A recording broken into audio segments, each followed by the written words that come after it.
En este caso comentaremos aquellos aspectos de importancia en relación a la hormonización en el contexto de la Ley de Identidad de Género, deteniéndonos en el manejo del paciente adulto. Antes de adentrarnos en conceptos específicamente biomédicos, considero conveniente establecer algunas pautas en relación a el contexto médico-legal sobre el cual vamos a hacer referencia. La Ley 26.743, sancionada en nuestro país el 9 de mayo del 2012, y finalmente en la provincia de Mendoza, aceptada a través de la Ley 8.714 de agosto del 2014, constituye realmente un hito nacional y mundial al respecto. Tengamos en cuenta que ya desde la década de 1970 en diferentes países se sancionaron leyes para dar reconocimiento estatal a las identidades trans. Fue así que esto ocurrió en Suecia en 1972, en Alemania en 1980, y así se fueron sumando otros países tanto de Europa, Asia y Oceanía, e inclusive en nuestro vecino Uruguay en el 2009 se trabajó algo al respecto. Sin embargo, estas normativas autorizaban el cambio registral de nombre y de sexo en los documentos solo a aquellas personas que se sometían a protocolos psicomédicos de evaluación y diagnóstico del género autopercibido. Esas leyes tienen como requisito obligatorio la adecuación a las características físicas que se reconocen como socialmente típicas para cada género, y así ponen requisitos como la esterilización, la modificación genital y la hormonización. A través de un trabajo sistemático y prolongado, tanto de activistas como de organizaciones trans, se consiguió remover a las categorías diagnósticas que patologizaban a las identidades trans del capítulo sobre trastornos mentales de la Clasificación Internacional de Enfermedades CIE-11 de la Organización Mundial de la Salud. A partir de la aprobación de la Ley 26.743, el Estado argentino se compromete a este nuevo paradigma de no considerar patología justamente a las identidades trans. La revisión del DSM-5 sigue siendo muy criticada a nivel nacional e internacional, y en ella se propone el cambio de trastorno de identidad de género por el de disforia de género. El foco patológico en la identidad es reemplazado por el foco en el malestar o disforia que pudiera ocasionar la incongruencia entre el género atribuido al nacer y la autopercepción. Es así que la Ley 26.743 establece y garantiza el reconocimiento de su identidad de género autopercibida, el acceso a la salud integral de acuerdo con su expresión de género, sin ser necesario un diagnóstico o peritaje médico, psicológico o psiquiátrico, y establece también que estas prestaciones que contempla la ley queden incluidas en el programa médico obligatorio. Ahora bien, ¿a qué nos referimos cuando hablamos de identidad de género? Decimos que esta es la vivencia interna e individual del género tal como cada persona lo siente. Este puede coincidir o no con el sexo asignado al nacimiento. Entonces nos encontraremos en esta segunda situación con la necesidad de involucrar la modificación de la apariencia o de la función corporal a través de tratamientos farmacológicos e intervenciones quirúrgicas. Tengamos también en cuenta que existen en relación a esto otras expresiones de género, como es la vestimenta, el modo de hablar y los modales. Decimos entonces que la identidad de género es cómo te sientes respecto a ti mismo, es la forma con que tu cerebro interpreta quién sos, y no está ligado esto al sexo biológico. Pero bien, existen otros términos que muchas veces son utilizados en forma inadecuada.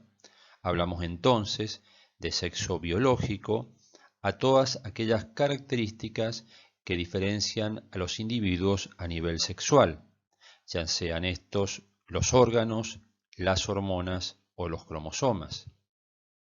Orientación sexual hace referencia al tipo de persona con el cual el individuo se siente atraído, y en extremos de esa situación nos encontramos con la heterosexualidad y la homosexualidad. Y finalmente, el término expresión de género hace referencia a cómo expresa la persona su género. Incluye la forma con la cual se viste y se comporta. Volviendo a la ley 26.743 y en su artículo 11, derecho al libre desarrollo personal, se hace referencia que todas aquellas personas mayores de 18 años podrán acceder a intervenciones quirúrgicas, ya sean totales o parciales, y o a tratamientos integrales hormonales, sin necesidad de requerir una autorización judicial o administrativa.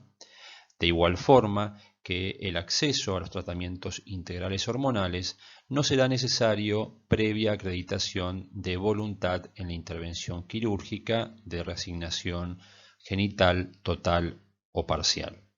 Los efectores del sistema público de salud, ya sean estatales, privados o del subsistema de obras sociales, deberán garantizar en forma permanente los derechos que esta ley reconoce, y todas estas prestaciones deberán ser incluidas en el plan médico obligatorio. Tengamos en cuenta que la Ley de Identidad de Género de esta forma deroga el artículo 19, inciso 4, de la previa Ley 17.132 del régimen legal del ejercicio de la medicina, que prohibía y penaba las cirugías de modificación genital. Habiendo hecho entonces esta introducción en el marco legal de la Ley de Identidad de Género, pasaremos ahora a establecer el concepto de terapia hormonal cruzada, y en primera instancia vamos a definir lo que es una mujer y un varón transgénero. Hablamos de mujer transgénero, aquel individuo cuyo sexo asignado al nacer es masculino en base a sus genitales, y cuya identidad de género autopercibida es femenina. Hablaremos de varón transgénero, aquella mujer identificada del punto de vista biológico como tal, en base a sus genitales, cuya identidad de género autopercibida es masculina.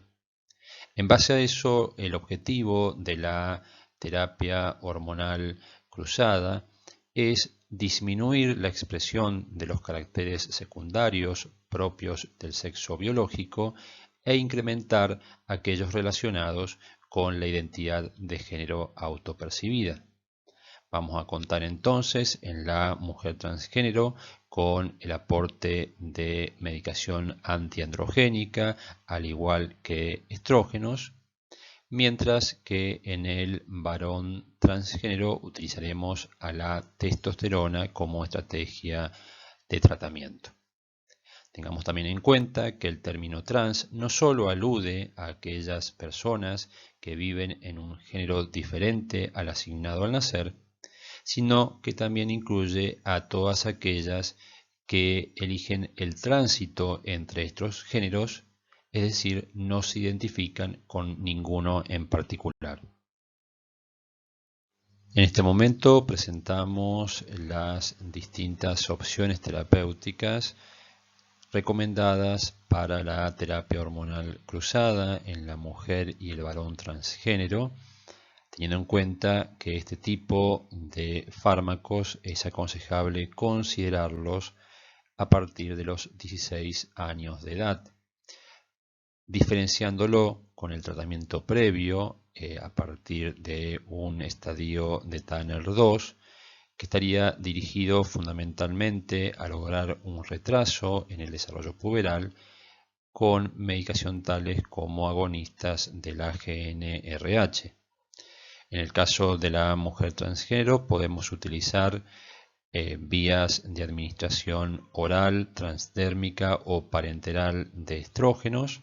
Se muestra las dosificaciones en cada uno de los casos, como así también medicación antiandrogénica del tipo de la espironolactona y de la ciproterona.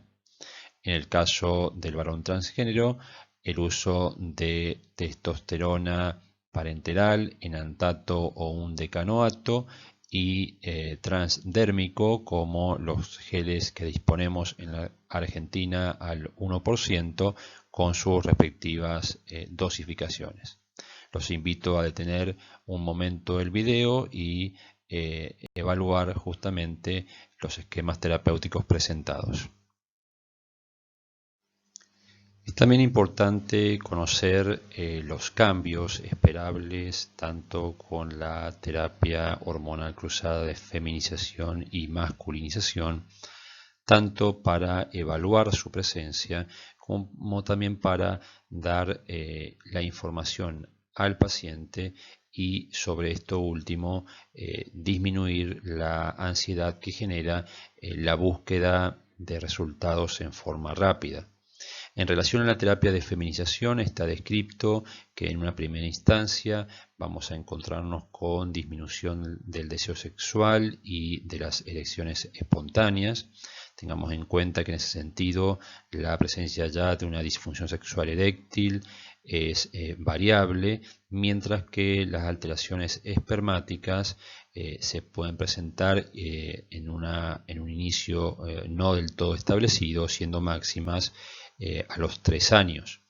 Posteriormente vamos a evidenciar la redistribución del tejido graso, la disminución de la masa y fuerza muscular, al igual que la disminución de la grasita cutánea y aumento del volumen mamario, para finalmente llegar en una etapa posterior a una disminución del crecimiento del vello terminal en forma significativa. Tengamos también en cuenta que en el caso de la mujer transgénero que ya presentó los cambios propios de su pubertad, no vamos a encontrarnos posteriormente con cambios en la voz en forma significativa. Eso es importante transmitirlo a las pacientes y tendremos que evaluar en ese sentido la necesidad de un manejo en conjunto con especialistas en foniatría.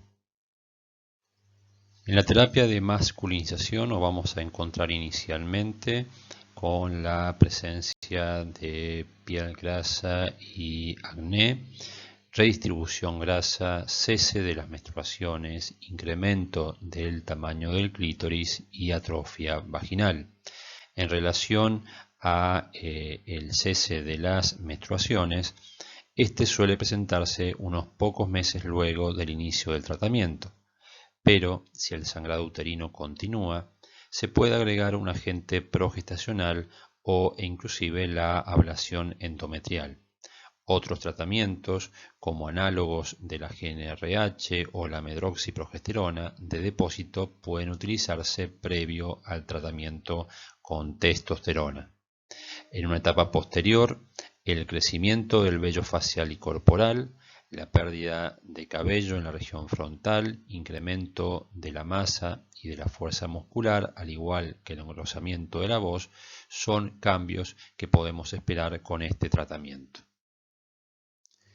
¿Cómo desarrollaremos el monitoreo de la terapia hormonal cruzada? En primera instancia nos referiremos a la terapia de feminización, en la cual se sugiere una frecuencia de controles médicos cada 3 meses durante el primer año, luego 1 a 2 veces por año, con el objetivo de controlar los signos apropiados de feminización y del desarrollo de reacciones adversas. El pesquisaje oncológico debe ser similar a individuos no transgénero, recomendándose que en mujeres transgénero sin riesgo incrementado y conocido de cáncer de mama se mantengan las pautas de detección recomendadas para aquellas mujeres designadas al nacer.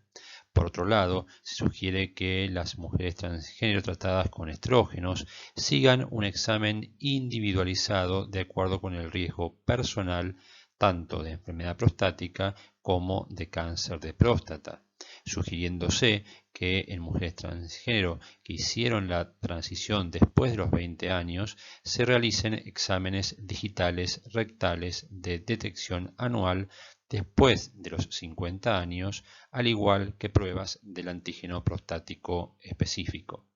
En relación a los estudios complementarios, es conveniente medir tanto la testosterona como el estradiol sérico cada 3 meses con el objetivo de mantener valores bajos de la primera y dosajes de estradiol que no superen el rango máximo fisiológico. Se evaluará el ionograma en aquellos individuos que reciben espironolactona cada 3 meses durante el primer año y luego en forma anual. Y en relación a la densitometría ósea, se aconseja que ésta sea evaluada en forma basal y luego según las guías de práctica clínica habitual. Se recomienda obtener mediciones de densidad mineral ósea cuando existan factores de riesgo de osteoporosis, específicamente en aquellos casos que suspenden la terapia hormonal después de la gonadectomía.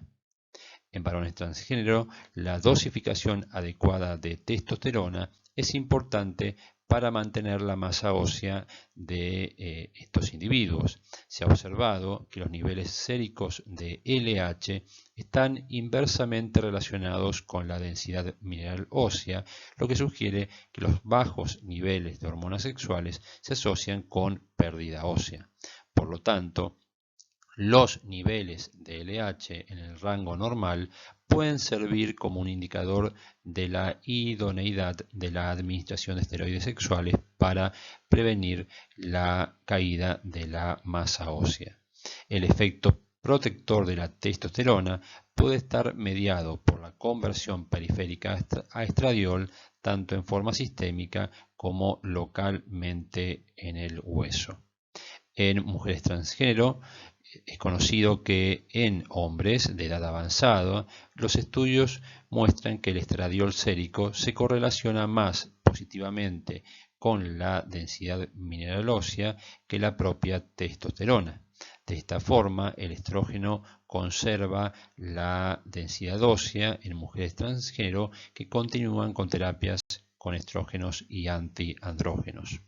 Por otro lado, si bien no existe evidencia suficiente sobre el desarrollo de fractura por fragilidad en hombres y mujeres transgénero, se considera que el mayor riesgo lo presentan aquellas pacientes sometidas a gonadectomía con discontinuidad posterior de la terapia esteroidea. Y finalmente, no se han realizado estudios para determinar si se debe usar el sexo asignado al nacer o el género afirmado para evaluar la osteoporosis, situación más confusa aún frente al inicio de la transición hormonal en la pubertad. En estos casos puede ser razonable evaluar el riesgo a partir de calculadoras masculinas y femeninas y utilizando un valor intermedio. La misma frecuencia de controles se sugiere frente a la terapia de masculinización con el objetivo de controlar signos apropiados de la misma y también del desarrollo de reacciones adversas. Estaremos atentos en forma especial al control de peso, al igual que de la tensión arterial, y con respecto al control ginecológico, se sugiere que ante la presencia de tejido cervical se realice monitoreo según las recomendaciones ginecológicas habituales. Ante la presencia de mastectomía, realizar un examen periareolar anual. Si no se ha realizado, es conveniente considerar la solicitud de mamografías según las sugerencias ginecológicas. aunque se ha sugerido que la aromatización de testosterona a estradiol en hombres transgénero es un factor de riesgo para el cáncer de endometrio, no se han reportado casos. Inclusive, cuando los hombres transgéneros son sometidos a histerectomía, el útero suele ser pequeño y hay atrofia endometrial. Los estudios han reportado casos de cáncer de ovario en forma aislada. Aunque existe evidencia limitada de un mayor riesgo de cáncer del tracto reproductivo en hombres transgénero, se debe determinar la necesidad médica de una histerectomía laparoscópica como parte de una cirugía reafirmante de género para prevenir el cáncer del tracto reproductivo. Con respecto a los estudios complementarios, es conveniente considerar la evaluación de testosterona cada 3 meses hasta lograr niveles en rango fisiológico masculino normal. Recordemos que como efectos de una sobredosificación de la misma podremos encontrarnos a la eritrocitosis, las apneas del sueño, la hipertensión, la ganancia excesiva de peso, la retención salina, los cambios en el perfil lipídico, como vamos a ver a continuación, y la presencia de acné en forma excesiva y de presentación quística. Evaluaremos el hematolito entonces en forma basal cada 3 meses y luego 1 a 2 veces por año, al igual que el perfil lipídico, y con respecto a lo comentado ya previamente en relación a la densitometría, es primordial evaluarla ante la interrupción o incumplimiento del tratamiento, ya que esto está asociado a un aumento de riesgo en la caída de la densidad mineral ósea. Existen también condiciones de riesgo asociadas a la terapia hormonal cruzada, como es el alto riesgo de enfermedad tromboembólica frente a la estrogenoterapia. Si bien en aproximadamente el 50% de los casos de trombosis venosa profunda y de tromboembolismo pulmonar se desconoce el motivo por el cual se forma el trombo y éste se desplaza hacia los pulmones, se han establecido como principales causas que predisponen a estas complicaciones al antecedente de cirugía o traumatismo, el reposo prolongado, la inactividad o inmovilización de las extremidades, los antecedentes de cáncer, el embarazo, el puerperio y el tratamiento hormonal con estrógenos, al igual que la predisposición congénita a desarrollar trombosis frente a trombofilia. Las formas de administración vía oral son más trombogénicas si las comparamos en relación a las transdérmicas y parenterales por su efecto de primer paso hepático. Este riesgo es mayor todavía con el uso de etinilestradiol, con el cual se ha informado un incremento de hasta 20 veces sobre la población general. Por otro lado, el riesgo de presentar este tipo de complicaciones es dosis dependiente.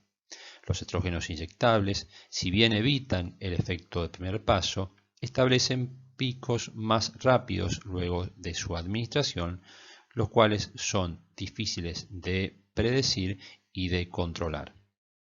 Por ello, que se sugiere, por un lado, evaluar fuertemente el abandono de consumo de tabaco en mujeres transgénero para evitar un mayor riesgo de enfermedad tromboembólica y de complicaciones cardiovasculares, mientras que el screening de trombofilia al inicio del tratamiento solo debería limitarse a pacientes con antecedentes personales o familiares de enfermedad tromboembólica, y no se recomienda el monitoreo de dímero D durante el tratamiento.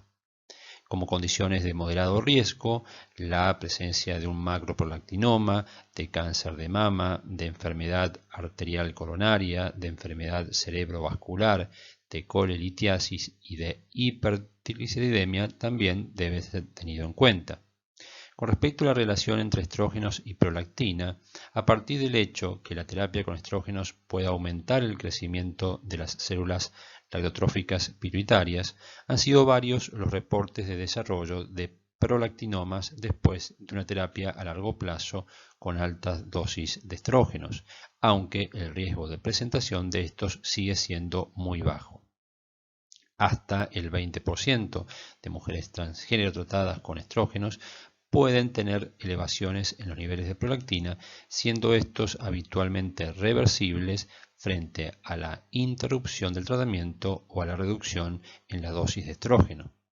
Se sugiere entonces medir los niveles de prolactina en forma basal y luego cada 1 a 2 años. También se debe tener en cuenta otras causas de hiperprolactinemia, como por ejemplo el uso de psicofármacos. Si tenemos en cuenta las condiciones de riesgo en los varones transgénero, la eritrocitosis es la que presenta mayor riesgo, mientras que la disfunción hepática severa, la enfermedad arterial coronaria, la enfermedad cerebrovascular, la hipertensión, cáncer de mama y útero también han sido referidas. En relación a la enfermedad cardiovascular, es sabido que en mujeres transgénero se presenta un incremento de HDL colesterol y disminución de las LDL, lo que determina un perfil lipídico beneficioso. No hay evidencia del todo concluyente en relación a los triglicéridos. También hay evidencia limitada en cuanto al metabolismo de la glucosa y siempre hay que considerar como negativo el incremento de peso injustificado, de tensión arterial y de marcadores de insulinoresistencia. No hay evidencia sustentable en relación al incremento de mortalidad siempre y cuando se excluya al tabaquismo como una causa importante de ella. En varones transgénero se presenta descenso de la HDL con incremento de LDL y triglicéridos, resultados no del todo concluyentes en relación a insulinoresistencia, de la misma forma que frente a infarto agudo de miocardio, accidente cerebrovascular y mortalidad de origen cardiovascular.